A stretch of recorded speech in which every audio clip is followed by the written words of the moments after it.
Kukhona-ke obuzile ukuthi ngabe kuchaza ukuthini-ke ukuphupha ngomshado. Uma-ke uphupha ushada noma-ke usemshadweni, lokho kuchaza ukuthi-ke emndenini kukhona-ke osezoshona noma ngithi ozoshona, ozovelelwa yinkinga embi. Kodwa-ke umuntu uma-ke ephupha, akuvamile ukuthi eziphuphele yena iphupho. Iphupho-ke lisuke limayelana nomunye umuntu. Amaphupho ngomcimbi womshado. Uma uphupha ukuthi-ke uyashada kuyibhadi, ikakhulukazi-ke uma ungumuntu wesilisa. Kusho ukuthi-ke kuzoba nezikhathi ezinzima empilweni yakho maduze nje. Uma-ke omunye wabantu ephusheni lakho begula noma-ke bekhubazekile, kusho ukuthi-ke uzoba nomshado ongenayo injabulo. Kuyinhlanhla kuphela uma umuntu wesifazane eziphupha eshada nekhehla. Kubuye-ke kwenzeke ukuthi-ke uphupha nomuntu-ke ongasekho emhlabeni. Lapha-ke sibheka izindlela ezimbili zokushada nomuntu ongasekho emhlabeni. Eyokuqala-ke yilapho eshona-ke sekwenziwe wonke-ke amalungiselelo noma-ke omunye kodwa-ke engaqedanga ukukhipha izinkomo zamalobolo. Kuthi-ke noma esefile kudingeka ukuthi-ke umndeni wakhe noma amadodana akhe aqhubeke la agcine khona-ke noma-ke eqhubeke nokuyolobola kumalume. Ukushada nomuntu ongasekho ngokwesintu-ke kunabantu noma imindeni ekholelwa-ke ukuthi-ke umshado awumiswa futhi awuhlehliswa. Kuthiwa-ke kuyibhadi ukuwumisa noma ukuwuhlehlisa. Njengokuthi-ke uma eshona umkhwenyana, umshado uyaqhubeka ngokuthi-ke loyo ubeselotsholiwe futhi-ke uzoshada.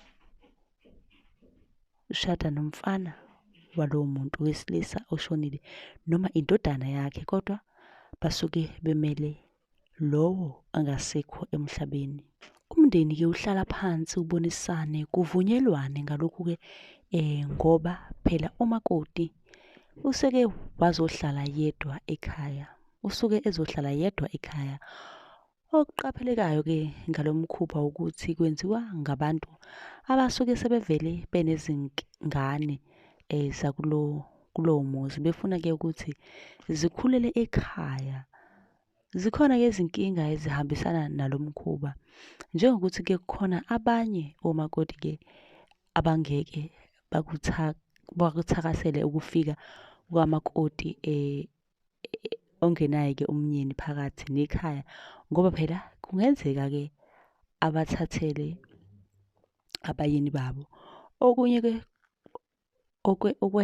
okwenzekayo ukuthi-ke noma ngabe bekuthiwa-ke mfowabo waloyo omdala umele umfowabo, kusuke ngosuku lomshado kuyenzeka bagcine-ke sebeganene abe unkosikazi wesibili uma ngabe-ke owesilisa beseganiwe vele. Lokhu-ke kwaziwa-ke njengesiko lokungena. Ukulobolela umuntu-ke ongasekho kunemindeni noma-ke izimo eziphoqa-ke ukuthi abantu bashadiswe noma ngabe ilobolo alikhokhwanga lonke. Imindeni-ke iyavumelana ukuthi-ke lizoqedelwa kanjani bese-ke bayashada labo bantu bobabili.